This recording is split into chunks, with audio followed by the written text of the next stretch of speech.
आत्ताच सुनील भुसारा साहेबांनी आपल्या सर्वांना महाराष्ट्रामध्ये असणारे धान म्हणजे भात याची परिस्थिती काय आणि आज मुख्यमंत्री साहेबांनी जे भाताचे सर्व शेतकरी आहेत त्यांना कसं फसवलं हे सांगितलं। आज मुख्यमंत्री साहेबांचं भाषण जर आपण ऐकलं तर कुठेतरी एक गोंधळलेलं भाषण होतं। जुनंच भाषण, फक्त वेळ नवी आणि सामान्य लोकांच्या हातामध्ये भोपळा अशी आजची परिस्थिती होती। याच्यामध्ये काही मुद्दे सांगायचं झालं तर दुष्काळाला मदत किती दिली जाणार आहे हे अजूनपर्यंत मुख्यमंत्री साहेबांनी सांगितलं नाही।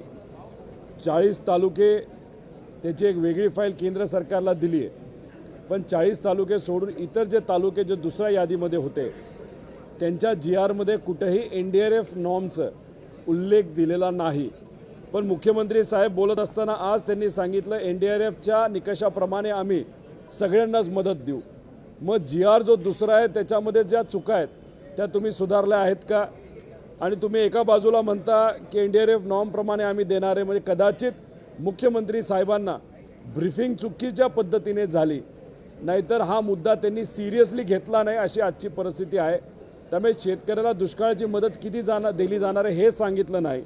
अतिवृष्टीच्या बाबतीत सुद्धा मदत किती दिली जाणार आहे हे आजच्या भाषणामध्ये कुठेही उल्लेख केलं गेलं नव्हतं। त्यामुळे हे दोन प्रमुख मुद्दे त्यांच्या भाषणातून हे वगळण्यात आले होते। ही गोष्ट आश्चर्याची होती आणि कुठेतरी सामान्य शेतकऱ्यावर खऱ्या अर्थाने चेष्टा या सरकारने केले असं आमच्या सगळ्यांचं मत आहे। SDRF दरामध्ये 215 सुधारणा झाली नाही, आम्ही ती सुधारणा केली। खरं तर SDRFमध्ये सुधारणा करण्याचा अधिकार हा राज्य सरकारला आहेच नाही, हा केंद्र सरकारला आहे। त्यामुळे भाषण करत असताना कोण त्यांना भाषण लिहून देते हे कुठेतरी तपासावं लागेल, कारण ते पद संविधानिक महत्त्वाचं पद आहे आणि अशा चुकीच्या पद्धतीने भाषण करत असतील तर हे आपल्याला परवडणारं नाही। त्याच्याचबरोबर सकाळच्या सत्रामध्ये आदरणीय सत्तार साहेबांना मी एक मुद्दा विचारला होता की जे काही संत्रा उत्पादक शेतकरी आहे त्यांना तुम्ही मदत किती देणार आहात? खरं तर 600 कोटी रुपयाची मदत द्यायला पाहिजे होती, पण सत्तार साहेबांनी सकाळी सांगितलं आम्ही 170 कोटीची मदत देणार आहोत। आणि मुख्यमंत्री साहेब बोलत असताना काय बोलले? आम्ही 139 कोटीची मदत देणार आहे। म्हणजे मंत्री वेगळं काहीतरी बोलतात आणि मुख्यमंत्री वेगळं काहीतरी बोलतात। ही आजची आपल्या महाराष्ट्राची परिस्थिती आहे। तर ह्या गोष्टी कुठंतरी याच्यामुळे जाणवत आहेत कारण का आपले मुख्यमंत्री आणि मंत्री ग्राउंडवरच जात नाही। मुख्यमंत्री साहेब काय म्हणतात? आम्ही ग्राउंडवर जातो। दिल्लीला तुम्ही किती वेळा गेला, दुसऱ्या राज्यात प्रचाराला किती वेळा गेला आणि शेतकऱ्याच्या शेतापर्यंत तुम्ही किती वेळा गेला हा आकडा काढला तर असं कळतं की जेव्हा अधिवेशनाचा पहिला दिवस होता आणि मुख्यमंत्री साहेबांना दुपारनंतर थोडासा वेळ होता, उपमुख्यमंत्री साहेब आणि कृषी मंत्र्यांना वेळ होता, म्हणून त्या दिवशी फक्त एकदा शेतकऱ्याच्या शेतावर गेले। म्हणून आजचं भाषण जे शेती विषयाच्या बाबतीत आणि शेतकऱ्यासाठी महत्त्वपूर्ण होतं त्याच्यामध्ये कुठेही शेतकऱ्याच्या हिताचा मुद्दा घेतला नाही। सोयाबीनचा भाव तुम्ही किती देणार हा नाही घेतला, कपाशीच्या बाबतीतल्या भावाचं तुम्ही काय करणार हा घेतला नाही, तुरीच्या बाबतीत आज अडचणी आहेत त्याच्याबद्दल तुम्ही काय करणार आहात, कांदा निर्यातीबद्दल तुम्ही सहजपणे बोलून गेला, केंद्राकडे जाऊ त्यांच्याशी चर्चा करू। अरे पण तुम्ही काय देणार आहात? दुधाच्या शेतकऱ्याला तुम्ही मदत किती देणार आहे हे तुम्ही आज भाषणामध्ये सांगितलं नाही। म्हणजे भाषण हे पूर्वीचंच पाठ केलेलं भाषण फक्त दुसऱ्या दिवशी म्हणजे आजच्या दिवशी त्यांनी परत एकदा बोलून दाखवलं। हे कुठे पीक विम्याच्या बाबतीत त्यांनी 93 रुपये एका शेतकऱ्याला मिळाले याची बातमी तुम्ही सगळ्यांनी लावली। त्यांनी तिथं एक मोठी तिजोरी घेतली, त्या शेतकऱ्यात ते 93 रुपये ठेवले। आणि मग हा मुद्दा जेव्हा अधिवेशनामध्ये बोलला गेला तेव्हा मुख्यमंत्री सरळ म्हणतायत असा एक सुद्धा शेतकरी नाही ज्याला 93 रुपये मिळाले नाहीत। मग मुख्यमंत्री साहेब भाषणाला नाही तर जे काही परिस्थिती होती त्या परिस्थितीला हलक्या पद्धतीने घेत आहेत। त्यांच्या भाषणामध्ये तुम्ही फक्त बघा, शेतकऱ्याच्या हालाबद्दल शेतकऱ्याच्या अडचणीबद्दल बोलत असताना मुख्यमंत्री साहेब तिथं राजकीय भाषण करतायत, हसतायत। हे बघितल्यानंतर आमच्यासारख्याला अतिशय वाईट वाटलं आणि हे जे काय भाषण आहे ते योग्य नाही, महाराष्ट्राच्या हितासाठी नाही, शेतकऱ्यासाठी ठोस तुम्ही काय करणार आहात हे कुठेही या भाषणामध्ये दिसलं नाही। त्यामुळे या भाषणाचा आणि या सरकारच्या प्रवृत्तीचा ज्या पद्धतीने शेतकऱ्याला हलक्यात ते घेत आहेत याचा निषेध आम्ही सर्वजण घेतो। आता 293 बोलण्याची संधी कदाचित आम्हाला दिली जाईल, अनेक मुद्दे आम्हाला मांडायचे, पण सातत्याने मुद्दे मांडण्याचा प्रयत्न करत असताना आम्हाला तिथं बोलून दिलं जात नाही।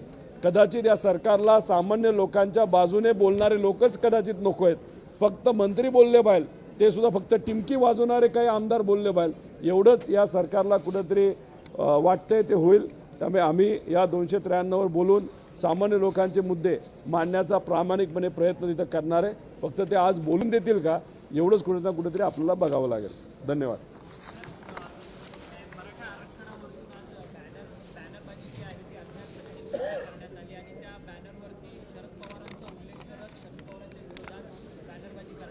काही दिवसांपूर्वी वैफल्यग्रस्त झालेले देवेंद्र फडणवीस साहेब यांनी आदरणीय पवार साहेबांवर एक टीका केली आणि त्या अशा ठिकाणी केली तिथं कार्यकर्त्यांचा मेळावा होता. भाजपच्या कार्यकर्त्याच्या मेळाव्यामध्ये बाहेर एक ट्रे ठेवला होता. मोबाईल अजिबात कुणी आत घेऊन यायचं नाही असं सांगण्यात आलं होतं.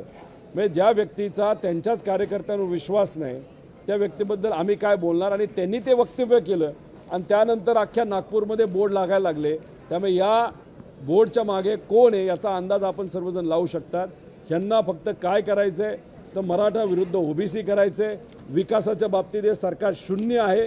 विकासाच्या बाबतीत काही बोलत नाही, इन्व्हेस्टमेंटबद्दल बोलत नाही, स्कॉलरशिपबद्दल बोलत नाही.